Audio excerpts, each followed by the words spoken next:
Let us create a scenario here. You don't have a microphone, you need a good quality audio for a various of reasons. Music, podcast, audio teaching, books, or whatever. Now you came to the right video. There are a lot of videos speaking about this topic on YouTube. And I hope that I would just give you some kind of a hint on what would I have learned in the past few days or weeks or whatever of me in the internet of how to record your voice on your phone and sound like a pro. So I went from this. We start this gotta speaking with this one question is what is God to this. So we're gonna go onto it and we're gonna dive deep. So on the first part we had 6 tracks. So I'm gonna show you today how I did that just on my phone. Now for the second one, the one right here, I did a bit of more into my computer. So the things that you need for today's video are 3 things. The first one being your phone, the second one and third one being aside things that if you could use it you can, and if not then it's not a problem. This is just a basic video, which are a USB cable and your computer. There's no limitation of what kind of computer it would be. It might be a Mac, Windows, or whatever. You just use what you want. So the next thing that you might need to know is these 3 golden hours which I use to record my audios, which really helped me with my music and all, and it has been great. So these are the 3 rules that I take in. Number 1, as there is a golden time to take photos, there's also that golden time to record your voice on your phone. Now there is very tight pathway for this. Now you need to be very careful on what you did. You need to pick the right day, to pick the right environment, to pick the right room. There is a whole lot of layers to this, but it's easy. Let me show how.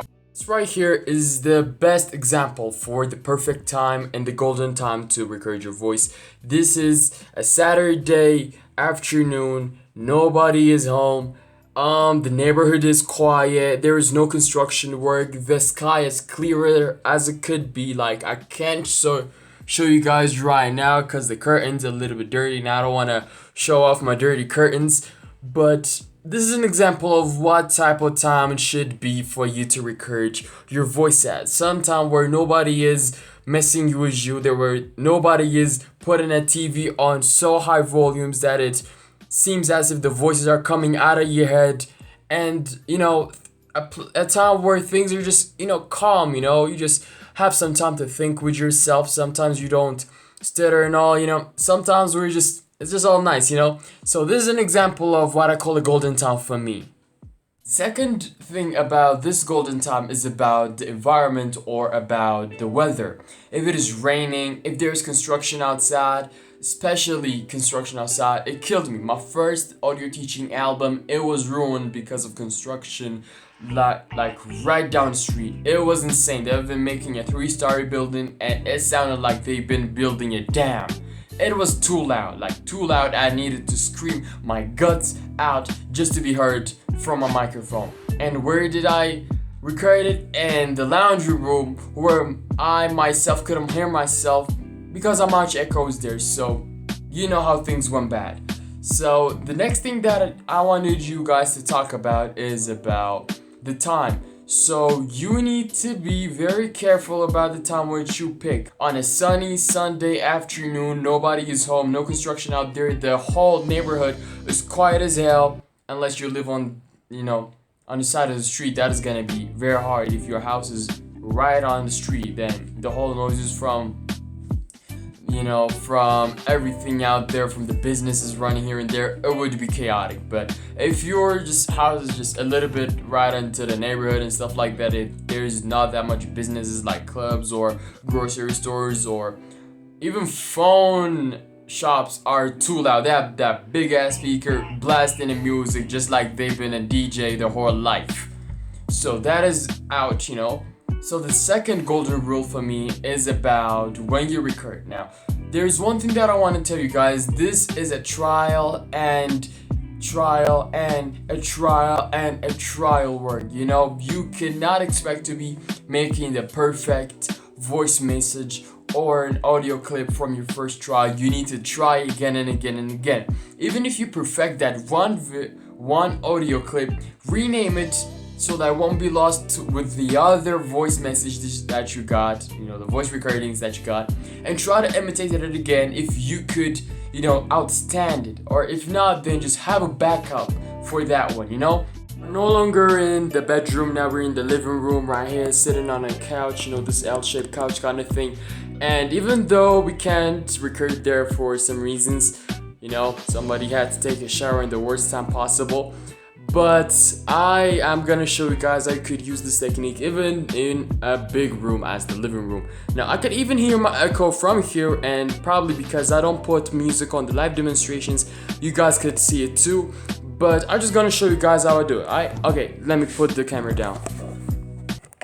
Okay, so I got my mother's phone right here. So this is what I like to do. So I open up the voice recorder, I lean into the sofa just like this, even though you guys could see it.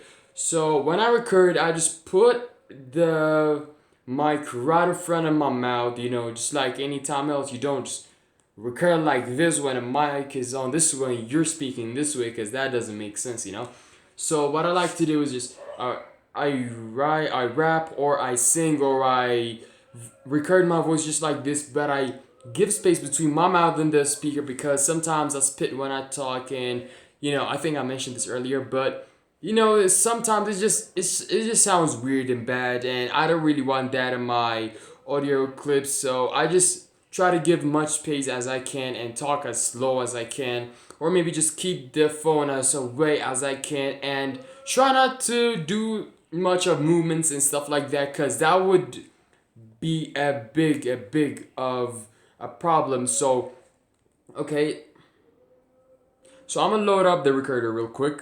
So I've loaded up the voice recorder. So we're gonna try out the method first, and then I'm gonna show you guys what it looks like. So this is what I like to do. So I don't think you guys can see it because the camera is on a low table, but I just lean right onto the couch and just start recording. I just give a bit of distance between me and my phone as well. So we're gonna be like this. This is an example of how I record my voice on my phone just like a pro without any type of editing, raw. This is a 10-second message. I just said that 10-second message just because I I wanted just to stop this audio recording right on the 10th second, but looks like we're 11:13, and that is not bad. That is not bad. That is not bad at all. So yeah, let's just see how it sounds like. This is an example of how I record my voice on my phone just like a pro without any type of editing, raw. This is a 10-second message. For all of y'all people who don't know how to speak quietly, I know how it feels. I got you, okay? I got you. Okay, so third one is about after the recording. Maybe there might be some construction work outside, and you might fear that it would interface with your recording, and you might be like, how would I fix this? So if this is for an audio teaching or a podcast, or if you're recording this for some kind of a poem or something like that, I would really recommend you to add a beat, some kind of a classical instrumental in the background to play along. Not too loud. Please make sure that your voice is at least twice as louder as the instrumental. We need the instrumental only for backing up and for the nostalgia and for covering up the possible noises which could have been caused in the background when you're recording your voice. Note this, okay? So this is the thing, because sometimes some people might record their voice. I've heard this a lot. Like, people record their voice and the beat in the background is louder than the recording itself, and it's quite chaotic, and we don't want that, do we?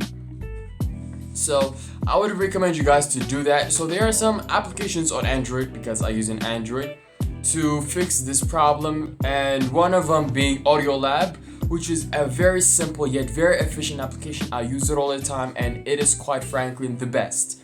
The second application is BandLab or something. The screenshot is gonna be here.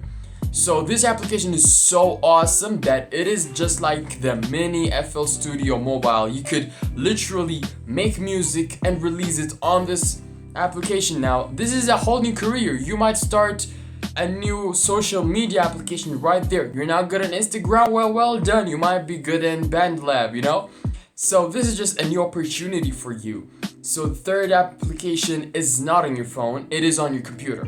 Audacity. I don't know how to express this. It is one of the best applications out there on your computer to edit your vocals, to edit your voice, to make anything with your voice. It is an audio editor application on your computer where you could make podcasts, audio teaching, books, and even do some other crazy stuff. You could normalize your voice, reduce the noise, normalize it. I said that twice, didn't I? Dang it. Compress it, you know, just do all the crazy stuff.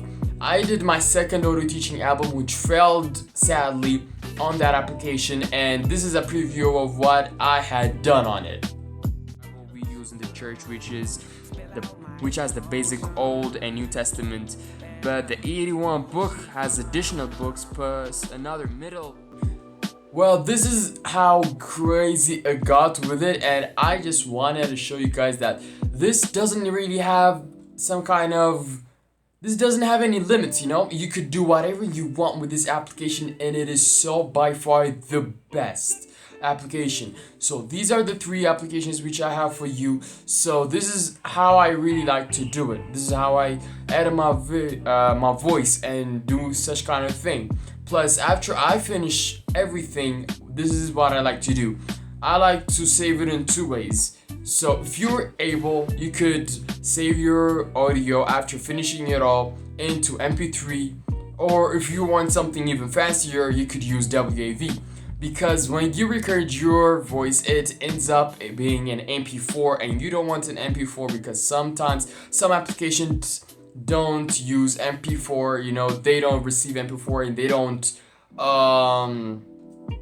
they don't respond with it. So you need to convert that MP4 file into an MP3 or a WAV and insert it into your application on which of your choice. Even Audacity doesn't take an MP4. It needs to be either WAV or MP4 to work. So that is something I'm just gonna leave you guys to. This has been Lansellon. Thank you very much for tuning in. Subscribe to the channel. And yeah, goodbye.